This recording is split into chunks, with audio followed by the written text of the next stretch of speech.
This is Hidden Killers with Tony Bruschi. Here now, Tony Bruschi.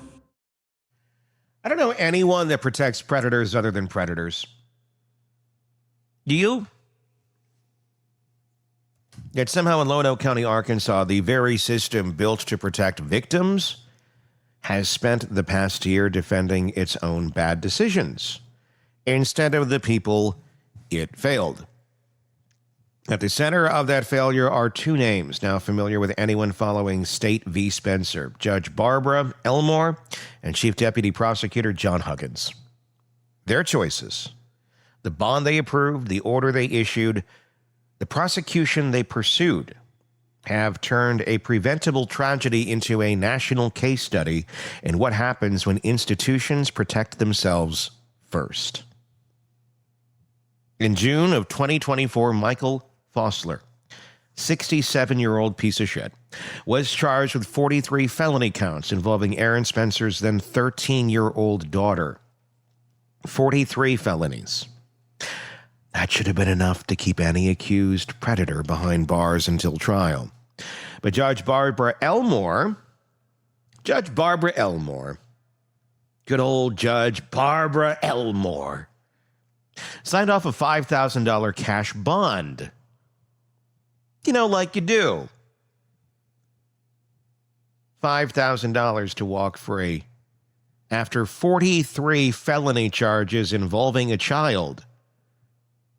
Judge Barbara Elmore, explain yourself. Because you work for us. Explain yourself, bitch. That decision, more than anything else, set the stage for what came next.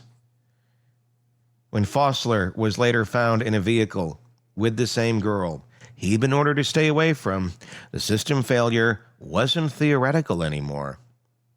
It was sitting in the front seat. Aaron Spencer confronted him. Moments later, Fosler was dead. Why? Because he wanted to save his child's life. And let's back up a second here, because when you say Aaron Spencer confronted him, or when I said that, let's get this a little more understood of how this went down. Aaron Spencer realized his daughter was not in bed at 12:30 at night. Where did she go? Why is there pillows under her blankets? Then the first thing that came to his mind, oh my God, she was probably kidnapped by that same guy. Judge Barbara let out $5,000. He called 911, and then he did what any parent would do who gives a shit about their child. He got in his vehicle and started driving, started searching, started looking for the man he knew had already gone after his child, had the 43 counts against him. And surprise, surprise, down the road, guess who he found? Fosler. Flashing his lights, blaring his horn, trying to get the guy to stop. He doesn't. Spencer rams him off the road. Then demands he let his daughter go. When he doesn't let his daughter go, Fosler gets out of his vehicle and starts approaching Aaron Spencer. And if your child's in that vehicle with the person who has been a predatory feature in their lives, you're going to get out too. And thank God Aaron Spencer was armed, because he was able to remove a piece of scum from the planet. Because this man, you don't know what the hell he's doing. He's just kidnapped your kid. And now he's not letting her go. And he's coming at you. And if you happen to have a weapon, you're goddamn right you're going to use it. And he did. And his daughter's alive. And the question that echoed across Lonoke County was simple. how did it come to this? Well, instead of examining how a man facing dozens of child SA-related charges was out on minimal bond, Chief Deputy Prosecutor John Huggins charged Aaron Spencer with second-degree murder and felony with a firearm. There's no introspection here looking, why did we let him go? How did that happen? Thank God you were there to save your kid, because our Keystone cops weren't quick enough to get there. No, you're the bad one, because guess what? Now there's going to be a big spotlight showed on this case, and they're all going to see what pieces of shit reside in the courthouse in Lonoke County. From a purely procedural standpoint, Huggins was doing what prosecutors do when someone dies at another person's hand. But prosecutors also have discretion, agency, if you will, the ability to step back and say justice isn't the same thing as punishment. And you know what? He didn't. And that's why he's one of the topics of our program today. Because we like to point out people that are bad decision makers, especially bad decision makers with power, because they shouldn't be there. By pressing forward, Huggins sent a message that defending the sanctity of legal process mattered more than confronting the system's earlier failure. That decision is legally defensible. Morally, it is devastating. Every DA's office has the power to decline prosecution when the public interest isn't served. Huggins could have said, "This case demands review, not retribution." Instead, he doubled down, charging the father who acted when the court wouldn't. And by the way, he still has the ability to back this up, to say, that was a bad choice. You better fucking do it. You just better do it. Do it. Fade off into the ether. Hell, keep your job. But would you like to continue to be the focus of all of this? Because the focus ain't going to be Aaron Spencer's a bad guy. It's going to be you're a piece of shit if you choose not to change this choice you've made. So let's do the right thing here. After the shooting, public outrage mounted. Questions about the bond decision grew louder. Then Judge Elmore did something extraordinary. She issued a broad gag order, sealing the entire case file and forbidding nearly everyone involved, lawyers, law enforcement, and even the defendant from speaking publicly. Yeah. A gag order, by the way, that she copied and pasted from a previous gag order. And they looked at it and went, there's a lot of issues with this. Didn't really spend any time working on this. Is done. I don't know what that is. I don't know what that is. I don't know why she's protecting a predator. I don't know if it's just laziness. You got something else going on in your life. I don't know. There's 1,000 reasons that could be happening that may somehow excuse this utter lack of judgment. But again, I don't know anyone that protects predators other than predators. And I'm not saying she's a predator, but I'm just saying I don't personally know anyone other than predators that protects predators. Do you? So please explain. We'll put you in the category over here of, well, this was the reason.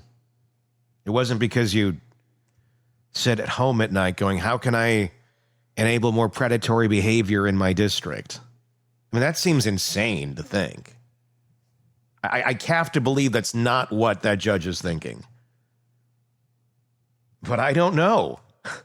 I mean, the actions speak louder than words. The justification was courtroom order. The result was information lockdown. The Arkansas Supreme Court later vacated that order, calling it a gross abuse of discretion. As it was. So even the Supreme Court says, you're nuts. Gross abuse of discretion. In plain language, unconstitutional. You can't gag the First Amendment to protect the court's reputation, or your bad decision-making, or your choice to hit Control-C and Control-V rather than do your fucking job.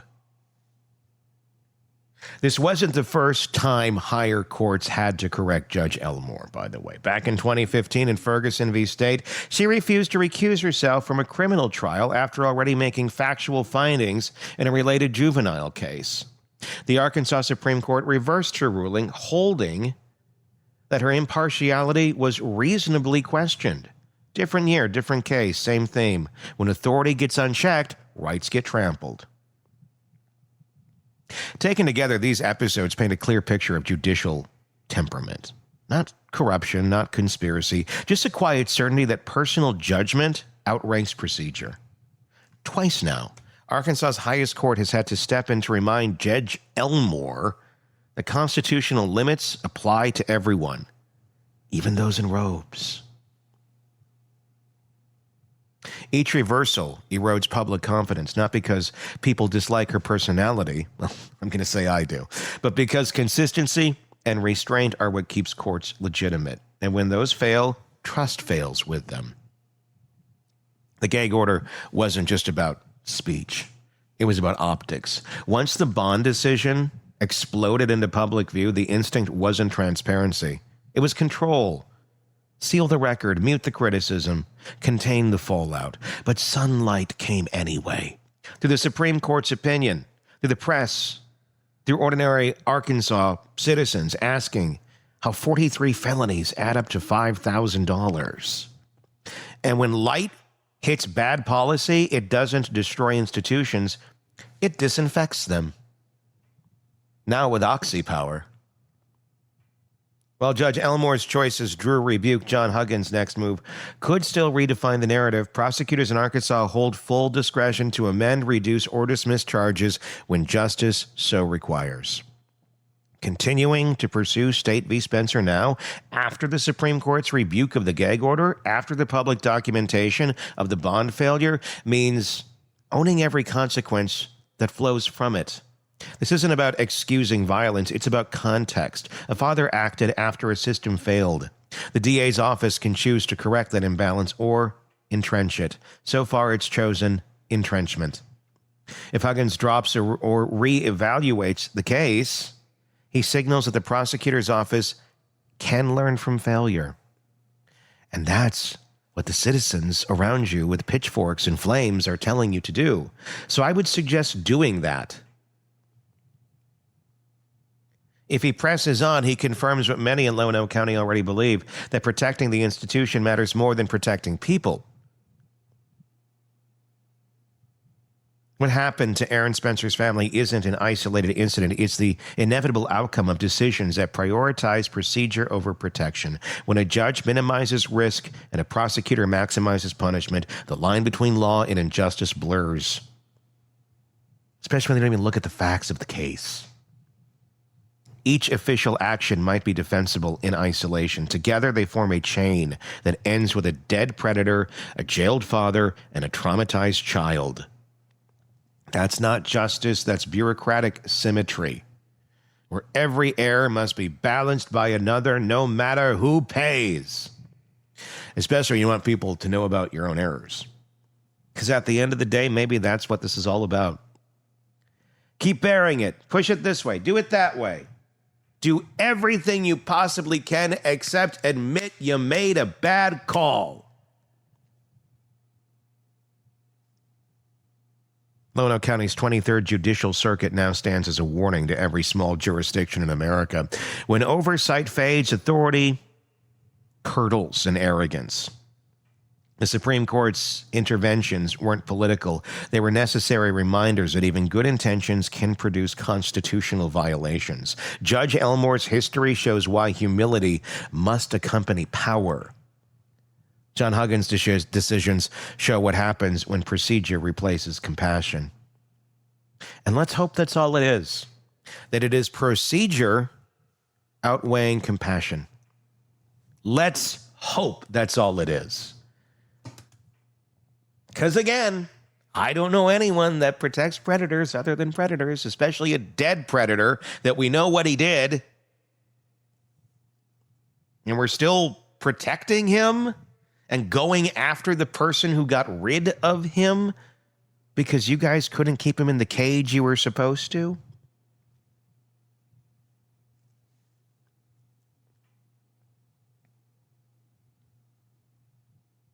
If you're in a zoo and an angry lion escapes, or better yet, you're in a zoo and the zookeeper says, "Hey, it's Pet the Lion Day." Everybody's like, "What the? Huh? We don't pet lions. They're wild animals. They're dangerous. You can't just let it out of its cage." But someone's like, "No, no, no, no. You're going to get to pet the lion today. We're just going to let it out and wander around. We're not even going to control it. We're not going to put any sort of restrictions on it. We're not going to have it on some sort of collar connected to a crane. We are just going to let it go because it's a nice kitty." Oh, you said it ate 43 other people already? Oh, and it's already taken a chunk out of this kid over here? It's just a kitty. Let's let it out. And then they let it out, and it comes to eat the same kid again. And dad says, "No." And he pulls out his gun and shoots the lion that's about to take another giant bite off of his child. I'm sorry, you don't go after the father that protected his kid. You go after the people that said, "Hey, let's let the fucking lion out." And the continued prosecution of Aaron Spencer shows a system more interested in protecting its pride and ignorance than in restoring the public trust it shattered. At the end of the story sits one haunting question: 43 felonies, $5,000, one dead man, one father behind bars, one community asking why. You can defend every decision in that chain of technical grounds. You can cite statutes, precedents, protocols, but you can't call it justice with a straight face. I don't know anyone that protects predators other than predators. And I don't know any institution that protects itself as fiercely after failing a child other than one that's forgotten what justice means. The bond, the gag order, the ongoing prosecution, each of these is more than a mistake. It's a message. It says it in Lonoke County, the appearance of order outweighs the reality of safety.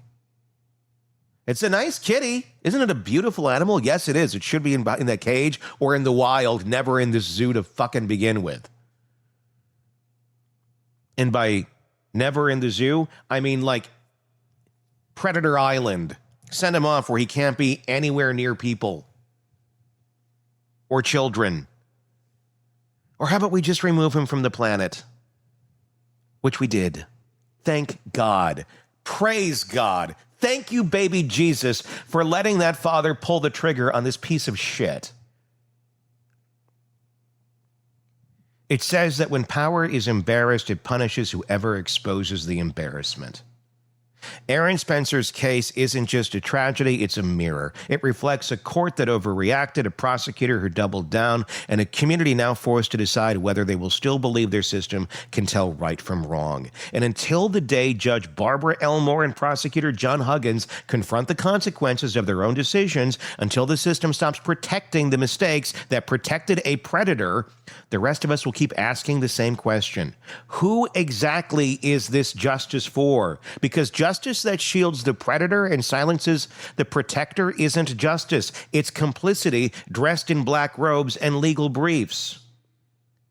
And that's something no court opinion can excuse. Because there's no one who protects predators other than predators. Your thoughts in the comments section on YouTube. Search Hidden Killers with Tony Bruschi if you're not already there. and be sure to press subscribe. We'll talk again.